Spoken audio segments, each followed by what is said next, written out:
मैं आपका दोस्त रज़ा मुराद आपसे मुखातिब हूँ और तमाम दर्शकों से ये इल्तिजा करता हूँ, ये दरख्वास्त करता हूँ कि आप हमेशा इंडिया फायर न्यूज़ ज़रूर देखें। शुक्रिया।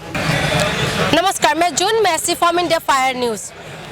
आप मेरी बैक साइड में देख सकते टीचर, और हम आपको दाएं बाएं भी दिखाएंगे। सिर्फ टीचर और टीचर, टीचरों का ऐसा क्या मजबूरी है कि बार बार आके जंतर मंतर से अपनी आवाज़ को सुनाने की कोशिश करते। क्या नेता जो हमारे देश में वादा करते बेटी पढ़ाओ और बेटी बचाओ, जो बेटियों को पढ़ाते हैं, वो टीचर बार बार रोड पे क्यों है? नेताओं की क्या कानों में अभी तक आवाज़ नहीं जा रहे हैं? दिल्ली में कड़कता हुआ ठंडा है, लेकिन ठंड में भी टीचर रोड पे है। हम बातचीत करेंगे क्यों आज रोड पे है, आखिर में ये लोग है कौन और कहाँ से आए हैं, हम लोग बातचीत करेंगे।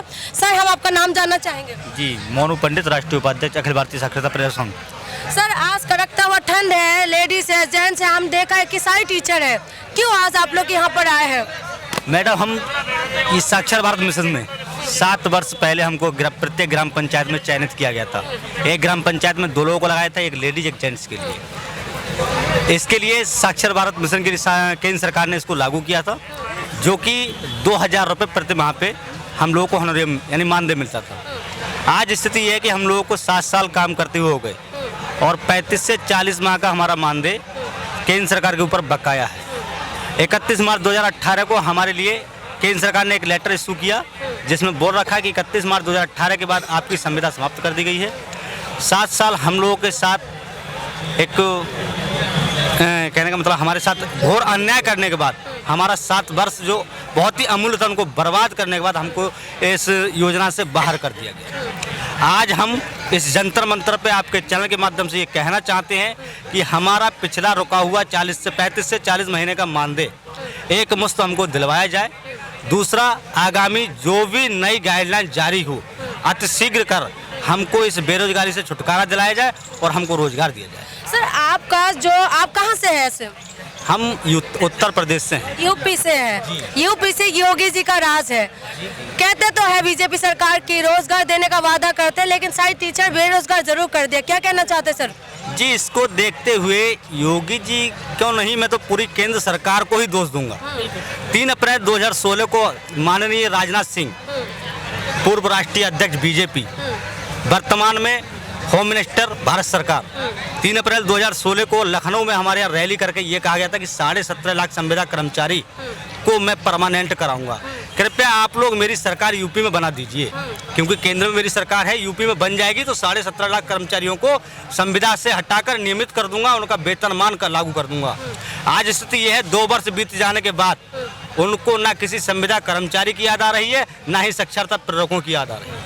सर, वोट मांगने के टाइम में तो नेताओं का कहना यही होता है कि सारा काम जो भी होता है वो सब कुछ याद आ जाते हैं, टीचर याद आ जाते हैं, लेकिन उसके बाद भूल जाते हैं। अभी आप लोग क्या कहना चाहते हैं? अभी तो बीत चुका है, 2 साल निकल चुके हैं, अब 2019 भी आ रहे हैं। क्या कहना चाहते हैं सर? आ चुका है ऑलरेडी और लोकसभा इलेक्शन होने वाले हैं। डोंट वरी मैडम, मैं आपके माध्यम से, आपके चैनल के माध्यम से इनको ये आगाह करना चाहता हूँ, जब वोट मांगने के समय वो हमको बहलाते हैं, फौसलाते हैं, गुमराह करते हैं। आगामी 2019 के लोकसभा चुनाव में जब हम उनको ठेंगा दिखाएंगे तब उनको पता लगेगा। ठीक है, हम और भी लोगों से बात करेंगे। हम आपको ये बताते हैं कि रोजगार देने का वादा करते, बेरोजगार जरूर हो गए। वो भी टीचर, शिक्षित टीचर है, जो हमारे देश का भविष्य को उज्जवल बनाते हैं, जो हमारे देश का खास करके भविष्य भी बोला जाता है। हम बात करेंगे महिलाओं से। आपका नाम क्या है मैडम? शालू शर्मा। आप कहाँ से हैं? सहारनपुर जिले से जी। क्या कहना चाहते हैं? मोदी जी तो आप लोगों का वादा बहुत करा, पूरा नहीं करा मैडम। हाँ जी, सारे वादे पूरे हो गए मैडम। नौकरी तो मिल गई थी 2000 रुपए की, शर्म से कर ली, वो भी बीएड है, एमए बीएड है जी। 2000 की नौकरी कर ली, चलो बच्चे पालने वाली बात थी। जब 9 बजे से 3 बजे तक की ड्यूटी भी कर लिया, स्कूल में बैठ के घर भी बेकार कर दिया, वीरान कर दिया, बच्चे भी वीरान कर दिए। 2 साल का बच्चा है जी घर में, जिसे इतनी ठंड में हम छोड़ के। अब पता नहीं उसका सर्दी लगेगी, ठंड लगेगी, जो भी होगा, पैसा भी नहीं है जो बच्चे को डॉक्टर के भी दिखा लेंगे। और हम 3 बजे से सुबह चले हुए हैं। 3 बजे इतनी ठंड थी, इतना कोहरा धुंध था। सुबह 3 बजे और हम 11 बजे यहाँ उतरे हैं आके। कहीं को आ रहे हम, यही आ रहे कि एक तो 2000 रुपए की नौकरी दी और वो भी 40 महीने से फिर मानदेय नहीं। पैसा तो हमारा दिया नहीं, वो लाठी पेट पे भी रोजगार लग गई, जरूर करें। हाँ वो भी छीन गई, वो भी ले ली। चलो कम से कम सभी आगे चल रही थी, पीछे का पैसा था तो हमें था एक हमें आसपास वो था कि आ जाएगा पैसा। जब वो खत्म ही कर दिया, बिल्कुल नौकरी भी खत्म कर दी, सुविधा भी खत्म कर दी और पैसा भी मार लिया, तो भाई इतना बेईमानना कैसे चलेगा प्रधानमंत्री जी? ये तो है नहीं गांव का किसी पर 10-20 रुपए हमने उधार दे दिए, चलो उसने बेईमानना कर दिया, हमने छोड़ दिए। एक देश के प्रधानमंत्री हमारे बाप, पूरी पब्लिक के, हम तो समझ लो बच्चे हैं उनके सामने, तो उनका बाप बेईमानना कर रहा है बच्चों से, तो क्या करना चाहिए फिर बच्चों को? तो लाठी उठा ले। हाँ, अभी क्या करेंगे आप लोग? क्या जवाब में क्या देंगे? अब तो जवाब में जी सन 2019 में मिल ही जाएगा उन्हें जवाब, अच्छा, यानी कि आधा तो मिल लिया। लोकसभा इलेक्शन में जवाब मिलेगा। मैडम, कैसे गुजारा हो रहा है आप लोगों का? और बेरोजगार जरूर कर दिया, लेकिन कहते तो यही है कि बेटी बचाओ बेटी पढ़ाओ, और आज देश की बेटी आप लोग रोड पे है, वो भी रोड पे आए हैं, जंतर मंतर से दुहाई लगा रहे अपने हक के लिए। मैं करिश्मा फ्रॉम सहारनपुर यूपी से। क्या कहें हम, ये तो सामने दिख ही रहा है सबको कि जिनका 40 महीने का मानदेय नहीं आ रहा, 40 महीने का मानदेय मतलब 2000 रुपए नहीं आ रहे, तो वो क्या कर सकते हैं? हमारी जीविका कैसे चल रही होगी? मोदी जी तो कहते हैं 15 लाख रुपए अकाउंट में आ जाएंगे, 2000 भी नहीं, अपना हक भी नहीं आ रहा। ये खाली ढोकलेबाजी है, ये डसोकलेबाजी है, कुछ नहीं, ये सब झूठ है, बिल्कुल झूठ है, ये गलत है। जब हमारा 2000 रुपए का मानदेय नहीं आ रहा, वो 15 लाख रुपए कहाँ से आ रहे? कितना महीने से नहीं आ रहे? मतलब 40 महीने से 2000 रुपए हमारा मानदेय नहीं आ रहा, वो तो 40 महीने से। अब हमारे घर की स्थिति क्या हो सकती है, आप अंदाजा लगा सकते हैं कि घर की स्थिति देख लो आप। ये लोग बेचारे भूखे नंगे अपने घर से, कुछ लोगों ने तो मतलब फांसी भी दे ली, इतना बुरा हाल हो गया।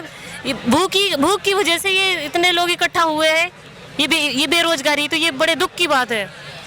बड़ी दुख की बात है। देश का आज जो शिक्षक है वो रोड पे है। हम और भी लोगों से बातचीत करेंगे कि क्या करने वाले। सर, आपका नाम क्या है? मनोज कुमार। मोदी जी जब आए थे ना चुनाव से पहले, पूरे भारत के लोग इनसे इकट्ठा हो गए, चलो भाई मोदी जी हैं, इन्हें चुनाव में जिताओ। सबने जिताया, और जिताने के बाद उनसे उम्मीदें भी थी। इन्होंने योजनाएं भी बहुत चलाई। इनकी योजनाएं जो चलाई इन्होंने, उन लोगों को गांव 70% आबादी गांव में निवास करती है, उन लोगों को इनकी योजनाओं के बारे में जानकारी नहीं है। हमने उन लोगों को जानकारी दिलाई इनकी योजनाओं के बारे में, लेकिन ठीक 1 साल पहले हमें पता लगा इन्होंने हमें हटा दिया।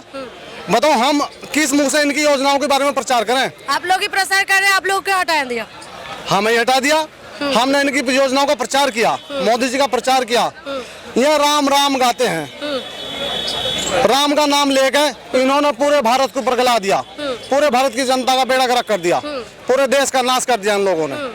अपने आप फिर रहे देश में घूमते फिर रहे, यहाँ के रोजगारों को बेरोजगार कर रहे और कह रहे हम रोजगार दे रहे। अरे कैसे रोजगार दे रहे? जिन्हें रोजगार दे रखा उन्हें हटा दिया आप लोगों ने। हमने सोचा मगर इनकी योजनाओं का प्रचार करेंगे, फिर में प्रचार भी किया। अच्छा, हमारी ही भूखे मरने की हालत होगी तो हम क्या करते भाई?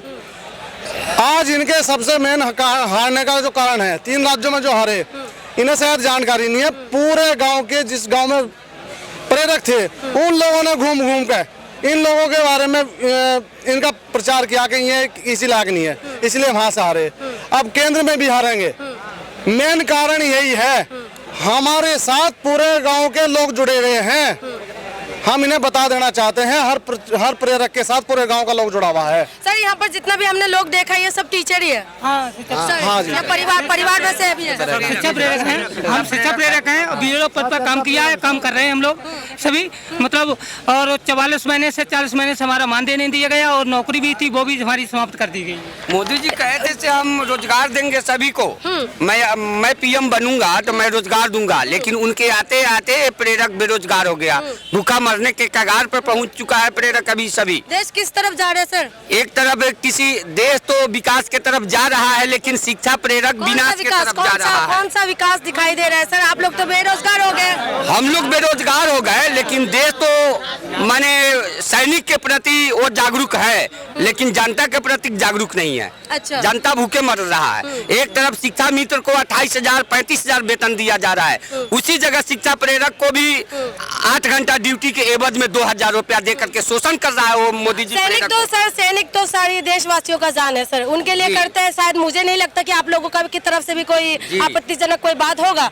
बताइए मैडम, इस हालत में, बुजुर्ग की हालत में आप दिल्ली में आए हैं मोदी जी को अपनी आवाज सुनाने के लिए कि वेतन दे दिया जाए और नौकरी में रख लिया जाए। क्या उम्मीद है? तो ये उम्मीद करके आए थे, कह रहे थे कि हमें डबल इंजन की सरकार दे दो। हमने तो उत्तराखंड में उन्हें डबल इंजन की सरकार भी दी। उत्तराखंड से है? हाँ जी, जिला हरिद्वार से। तो उन्होंने हमको नौकरी से भी हटा दिया। 2000 रुपये महीना की नौकरी थी, हम वो भी हटा दिया। और हम तो बुखार पड़े हुए हैं, अब बुखार में चढ़े हुए हैं और सारी रात हो गई चल के यहाँ तो बुखार में चढ़े हुए आए। अब 2000 के वो मानदेय भी रोक लिया और नौकरी भी रोक।